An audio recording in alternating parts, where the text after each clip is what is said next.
Hello students, in our last 3 classes we have discussed about the different types of electrolytic cells, and after the discussions of these cells you have also understood about the electrode potential and the electromotive force. We also knew about the standard hydrogen electrode whose value is 0.0 volt. Then we have studied about the reduction potential, what is the reduction potential, what is the standard reduction potential, and the reverse of the reduction potential, that is the oxidation potential, standard oxidation potential, like this. Then we have also discussed about the very important thing, that is the cell representation. How can we represent the cell? In the left hand side of the cell we have to write the oxidation, and in the right hand side we have to write the reduction.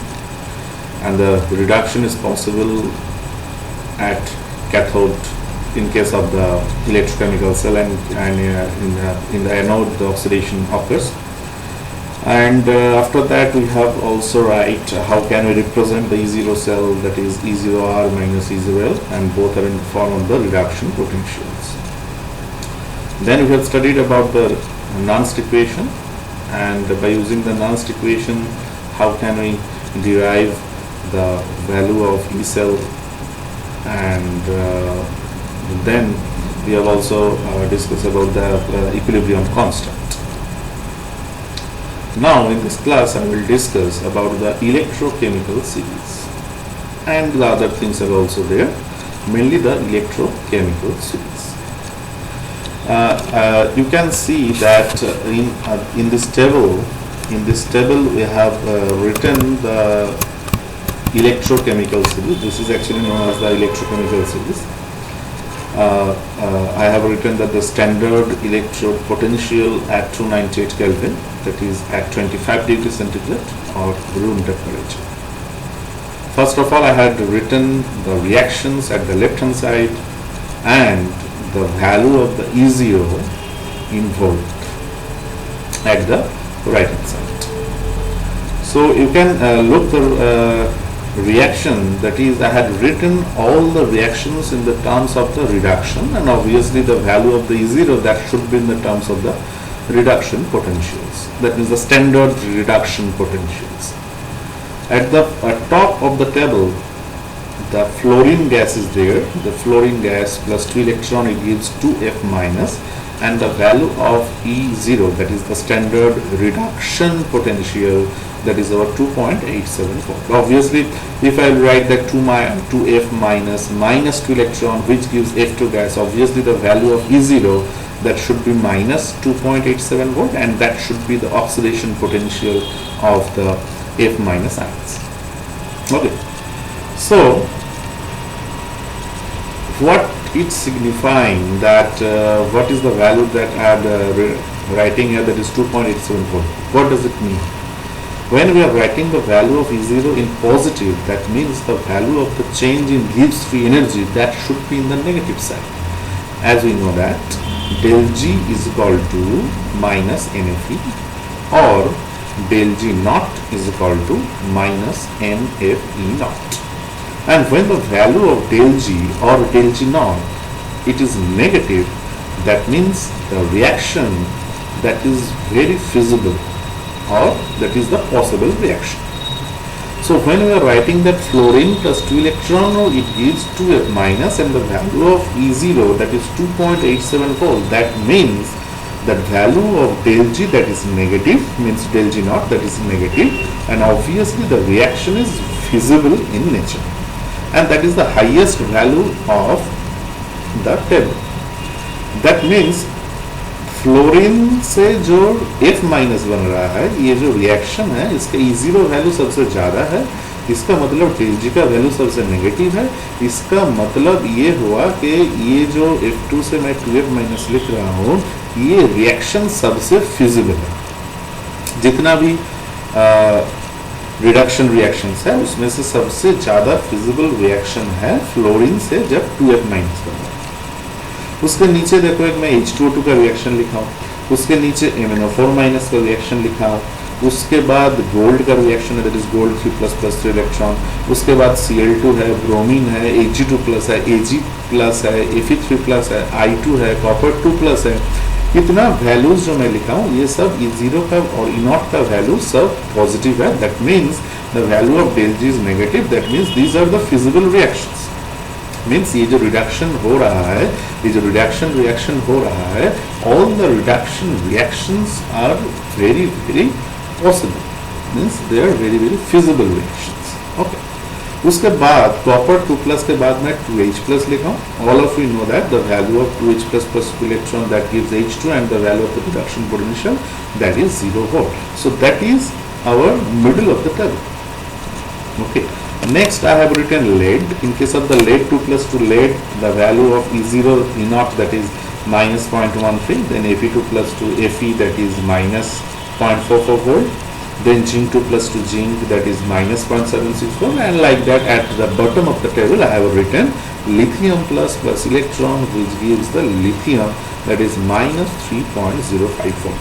इसका मतलब हो गया lithium से जो lithium बन रहा है इसके E0 का वैल्यू -3.05 वोल्ट है। इसका मतलब del G का वैल्यू पॉजिटिव है।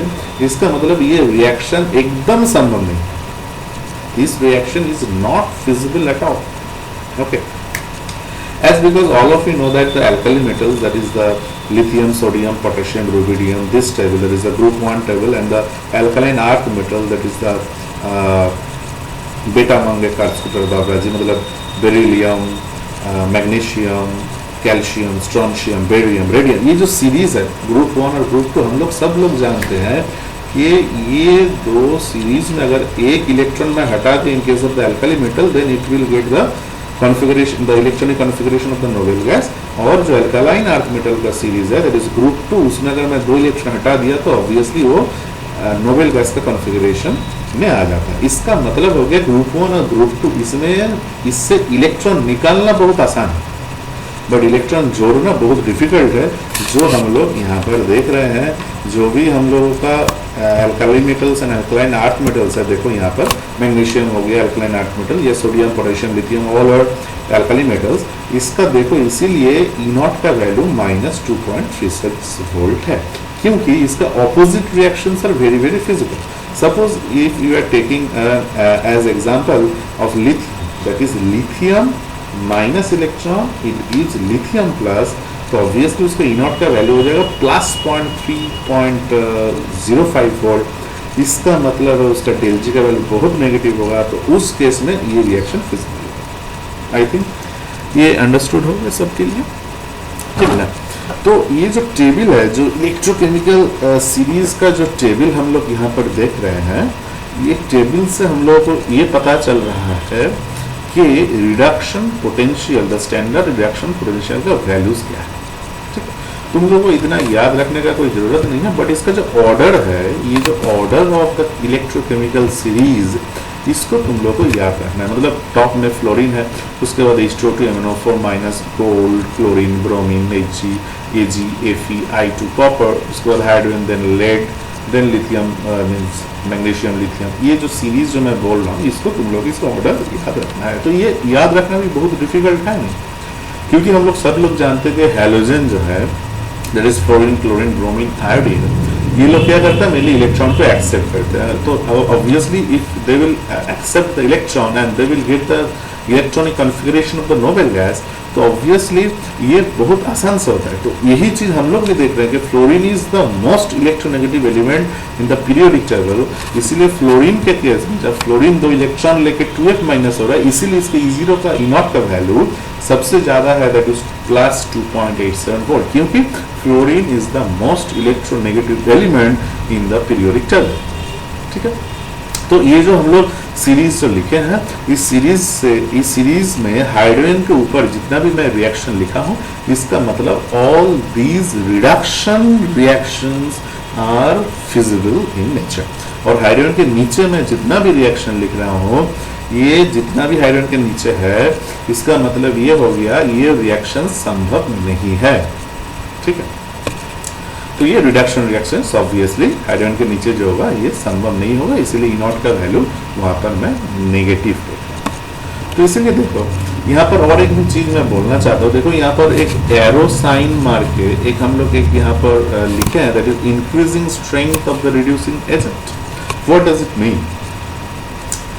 हम लोग सब जानते हैं कि what is the reducing agent. Reducing agent हम लोग किसको बोलते हैं? रिड्यूसिंग एजेंट वो होता है जो खुद रिड्यूस नहीं करता है, दूसरे को रिड्यूस कर सकता है। ठीक है, इसको ही हम लोग रिड्यूसिंग एजेंट बोलते हैं। तो ऑब्वियसली यहाँ पर देखो fluorine plus 2 electron 2f minus इसका ई नॉट का वैल्यू जब पॉजिटिव आ रहा है, इसका मतलब यहाँ पर वो खुद रिड्यूस हो गया, खुद रिड्यूस हुआ ना।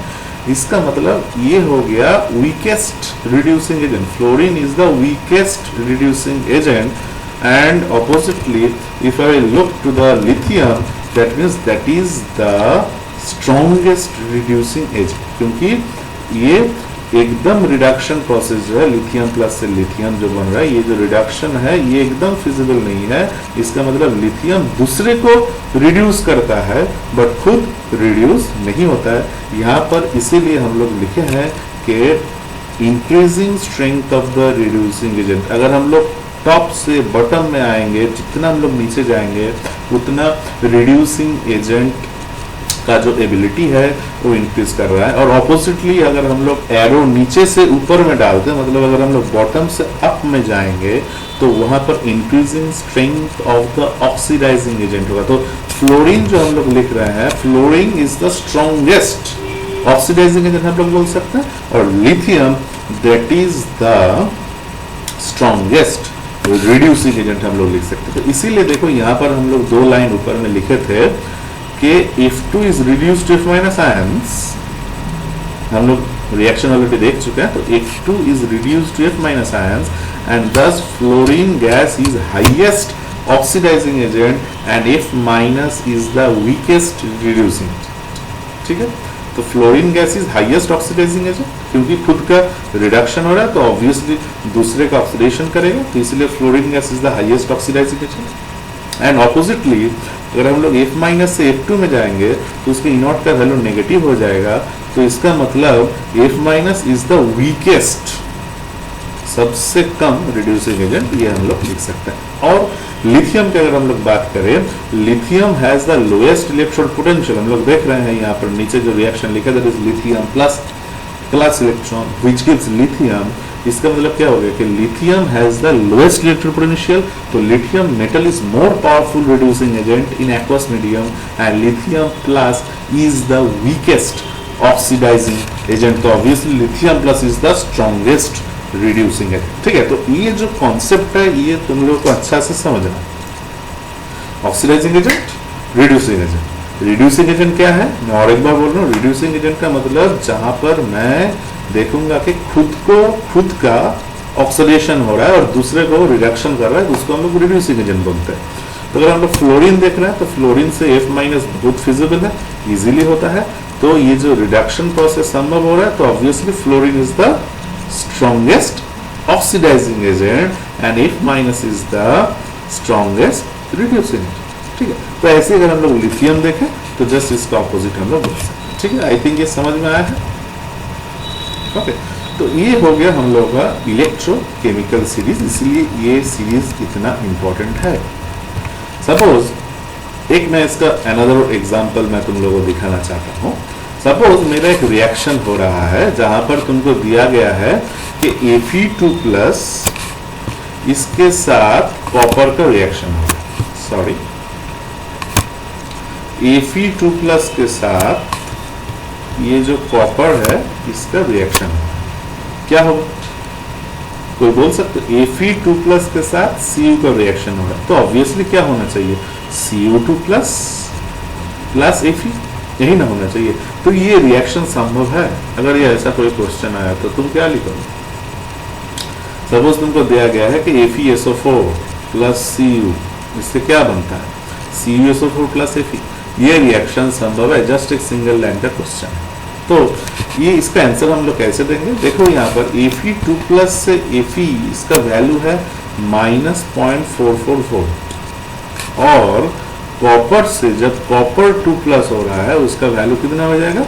-0.34 वोल्ट। ठीक है, यही ना हो रहा है, तो ऑब्वियसली रिएक्शन संभव नहीं, क्योंकि दोनों का वैल्यू नेगेटिव में जा रहा है, तो ये रिएक्शन संभव कैसे होगा? बट अगर इसको मैं ऑपोजिट कर लिया, सपोज कॉपर 2 प्लस के साथ, सपोज ये जो कॉपर 2 प्लस है उसके साथ Fe का रिएक्शन होगा, ठीक है, तो इस केस में क्या होगा? कॉपर 2 प्लस से Cu बनेगा और इसका वैल्यू है 0.34 वोल्ट, और Fe से Fe2 प्लस बनेगा और इसका भी वैल्यू हो जाएगा प्लस 0.44 वोल्ट। तो इस केस में दोनों का E0 का वैल्यू पॉजिटिव हो रहा है, उस केस में हम लोग बोल सकते हैं हाँ ये रिएक्शन संभव है। ठीक है, तो ये है this is the utility of the electrochemical series. Just तुमको E0 का वैल्यू अगर तुम्हें याद है तो तुम उस चीज को दिमाग में रखते हुए तुम आंसर दे सकते हो कि कौन सा रिएक्शन संभव है और कौन सा रिएक्शन संभव नहीं है। तो हम लोग यहाँ पर क्या देखें? हाँ, Fe से Fe2 प्लस होगा तो प्लस 0.44 वोल्ट होगा, और कॉपर 2 प्लस से कॉपर होगा तो 0.34 वोल्ट हो जाएगा, दोनों पॉजिटिव है, तो ये रिएक्शन संभव है। तो इसका मतलब ये हुआ when iron reacts with copper sulphate it gives ferrous sulphate, that is FeSO4 and the copper metal, that is the feasible reaction. But इसका जो ऑपोजिट रिएक्शन होगा, दैट इज जब FeSO4 कॉपर के साथ रिएक्शन करेगा तो ये कभी भी CSO प्लस Fe नहीं बनेगा, due to the values of due to the values of in the both cases that is negative. ठीक है, तो ये एक यूटिलिटी हो गया मेनली द इलेक्ट्रोकेमिकल सीरीज। ठीक, नेक्स्ट अनदर चीज मैं यहाँ पर तुम लोगों को बोलना चाहता हूँ, that is the electrochemical cell and the गिव्स एनर्जी ऑफ द रिएक्शन। ठीक है, ये भी एक ऑलरेडी हम लोग इलेक्ट्रोकेमिकल सेल तो देखे ही है, और गिव्स एनर्जी के जो del G is equal to -NFe होता है, ये भी हम लोग ऑलरेडी देख चुके हैं। अभी यहाँ पर मैं एक बहुत इम्पॉर्टेंट, मतलब एक बेसिक चीज जो है, जो तुम लोग को प्रॉब्लम सॉल्व करने में बहुत हेल्प करेगा, ये चीज़ मैं बोलना चाह रहा हूँ। ये जो ई सेल हम लोग लिखते हैं, या E0 सेल जो भी लिखो, मतलब ई सेल मतलब इलेक्ट्रोमोटिव फोर्स हो गया, या E0 सेल जो हम लोगों का E0 R minus E0 L जो हम लोग लिखते हैं, that is actually the intensive parameter, and del G, that is the change in the Gibbs free energy of the reaction, that is the extensive property of the reaction, and the extensive property is depend on N. What is N? N is the number of change in electron. Okay, तो just for example हम लोग एक लिख रहे हैं, that is Zn plus copper 2 plus which gives Zinc 2 plus plus copper। तो ये जो रिएक्शन है, हम लोग जानते हैं कि इस रिएक्शन में 2 इलेक्ट्रॉन का चेंज हुआ है, क्योंकि जिंक से जिंक 2 प्लस मतलब 2 इलेक्ट्रॉन, और कॉपर 2 प्लस से कॉपर यहाँ भी 2 इलेक्ट्रॉन। इसका मतलब डेल G का वैल्यू कितना होगा? दैट इज -NFe सेल, इसीलिए n के जगह पर हम लोग 2 लिखेंगे, तो obviously that is -2Fe cell. ठीक है, ये जो पोर्शन जो हम लोग अभी बोल रहे हैं, ठीक, तो ये हो गया। तो यहाँ पर ई सेल का जो वैल्यू है दैट इज फिक्स्ड, ऑब्वियसली इसका वैल्यू फिक्स है, बट डेल G जो होगा उसके हिसाब से -NFe करेंगे। यहाँ पर 2 इलेक्ट्रॉन है तो -2 into F into E cell, इसके हिसाब से हम लोग कर सकते हैं। ठीक है, अभी जब हम लोग ये जो रिएक्शन जो था, इस रिएक्शन को जब हम लोग 2 से मल्टीप्लाई कर देंगे, वो ये देखो यहाँ पर हम लोग 2 से इस रिएक्शन को मल्टीप्लाई किए हैं, तो यहाँ पर ई सेल जो होगा इसका वैल्यू लेकिन फिक्स रहेगा, ये चेंज नहीं होगा। 2 से मल्टीप्लाई भी अगर हम लोग करेंगे, 4 से 8 से जो भी तो मल्टीप्लाई करो, ई सेल का लेकिन वैल्यू का भी चेंज नहीं होगा, बट डेल G का वैल्यू चेंज हो जाएगा, क्योंकि यहाँ पर नंबर ऑफ इलेक्ट्रॉन्स जो यूज हो रहा है दैट इज n, उसका वैल्यू हो रहा है 4। तो इसका मतलब क्या हुआ कि डेल G का वैल्यू n के ऊपर डिपेंड कर रहा है, बट ई सेल या E0 सेल का वैल्यू कभी भी n का ऊपर डिपेंड नहीं करेगा जब ऐसा कोई केस होगा। तो ये कभी कभी न्यूमेरिकल प्रॉब्लम्स में भी तुम लोग को फायदा होगा कि डेल जी जो है ये ऑलवेज एन के ऊपर डिपेंड करेगा, बट ई सेल या ई नॉट सेल का जो वैल्यू होगा ये अगर 2 से 4 से 100 जो भी तुम मल्टीप्लाई करो कोई रिएक्शन को, उसके ऊपर ई सेल का वैल्यू कभी भी डिपेंड नहीं करेगा। ठीक है, इसको अच्छे से याद रखना। तो if the concentration of all reacting species is unity then the E cell is equal to the E naught cell. ये तो हम लोग जानते ही हैं कि ईएमएफ जो होता है या ई सेल जो होता है कोई सेल का, उसका वैल्यू ई नॉट सेल हो जाता है जब स्पेसिफिक जो भी हम लोग का रिएक्टेंट है उसका यूनिटी हो जाता है कंसेंट्रेशन। तो उस केस में del G naught is equal to minus N F E naught cell at equilibrium del G is equal to 0, so del G naught is equal to minus R T upon K equilibrium. तो इससे हम लोग already के equilibrium का value निकाल लेते हैं। तो जस्ट सिंपल इसको हम लोग लिखें। तो यहाँ पर मेन दो चीज है, that is E cell that is intensive parameter, but del G that is the extensive parameter which depends on n. Okay. Next हम लोग एक टॉपिक में आ रहे हैं, that is the Faraday's law of the electrolysis. What is the Faraday's law of electrolysis? इसको हम लोग कभी कभी just simple law of electrolysis भी बोलते हैं। कि जो Faraday's law है ये मेनली दो लॉ है इसके अंदर। ठीक है, Faraday ने क्या बोला था, मेनली दो लॉ बताए थे with respect to the electrolysis. तो फर्स्ट लॉ क्या है? फर्स्ट लॉ ये है, the amount of chemical reaction which occurs at any electrode during electrolysis by the current is proportional to the quantity of electricity passed through the electrolyte. Okay, so और एक बार सुनो, the amount of chemical reaction which occurs at any electrode during electrolysis by the current is proportional to the quantity of the electricity passed through the electrolyte। इसका मतलब suppose हम लोग एक electrolytic cell है, तो उस सेल में कितना कैथोड में या जो एनोड में जो डिपोजिट हो रहा है अमाउंट, उस अमाउंट इलेक्ट्रिसिटी का जो क्वांटिटी होगा जो पास हो रहा है थ्रू द इलेक्ट्रोलाइटिक और इलेक्ट्रोमैग्नेटिक सेल उसके साथ proportional है। Suppose the amount of metal which is deposited in the cathode or anode, the mass of the amount deposited, that is m, so obviously it is proportional to the quantity of electricity, that is q. So we can write that m is proportional to q, that means m is equal to zq, where z is known as the electrochemical equivalent of the substance. So what is the definition of the electrochemical equivalent? So it is the amount of substance deposited on passing of 1 coulomb of electricity through its solution. So that is called the electrochemical equivalent. Means when the value of Q that is 1 coulomb, then obviously m is equal to z. So obviously it is the amount of substance deposited, that is m, on passing of 1 coulomb through its solution. So उसको ही हम लोग electrochemical equivalent बोलेंगे, क्योंकि m is equal to z को equation में q equal to 1 coulomb तुम लिख दोगे तो m is equal to z हो जाएगा। तो उसको ही हम लोग डेफिनेशन में यूज कर रहे हैं। तो इसकी यूनिट क्या होगा, दैट इज z का यूनिट क्या हो रहा है यहाँ पर, z एक्चुअली क्या हो रहा है, that is m by q, तो ऑब्वियसली दैट इज kg पर कूलम। ठीक है, तो ये हम लोग का फर्स्ट लॉ से हम लोग आ रहा है कि जो क्वांटिटी ऑफ इलेक्ट्रिसिटी जो पास हो रहा है उसके हिसाब से ही कैथोड या एनोड में मेटल जो या जो भी हो जो डिपोजिटेड हो रहा है उसका अमाउंट डिपेंड करेगा। ये आ रहा है from the Faraday's first law. Next जो सेकंड लॉ है उसमें क्या आ रहा है, देखो, when the same quantity of electricity is pass through the several electrolytes, suppose several electrolytes है, FeSO4, CuSO4, Al2SO4, सपोज ऐसा बहुत सारा इलेक्ट्रोलाइट्स है और उसमें मैं आयरन, कॉपर या एल्यूमिनियम ऐसे रॉड में रख दिया हूँ और उसमें मैं same quantity of electricity pass कर रहा हूँ, then the mass of the substances deposited, same चीज है जैसे हम लोग फर्स्ट में बोल रहे थे कि जो मास डिपोजिटेड होगा कैथोड या एनोड में, यहाँ भी बोल रहा हूँ the mass of the substances deposited are proportional to the respective equivalent weight और द केमिकल इक्विवेलेंट। तो जितना mass of the substances deposited होगा, अगर क्वांटिटी ऑफ इलेक्ट्रिसिटी सेम है तो ये प्रोपोर्शनल होगा to their respective equivalent weight और chemical equivalent. We know I think about the equivalent weight, the equivalent weight, that is E is equal to A by V. A is the atomic weight and V is the valence. ये हम लोग 11 के first chapter में read किए थे, that is E is equal to A by V. तो यहाँ पर मैं लिख सकता हूँ from the second law, that is M is proportional to E. तो यहाँ पर M क्या है, जो मास डिपोजिटेड हो रहा है, और E क्या है, E is the equivalent weight.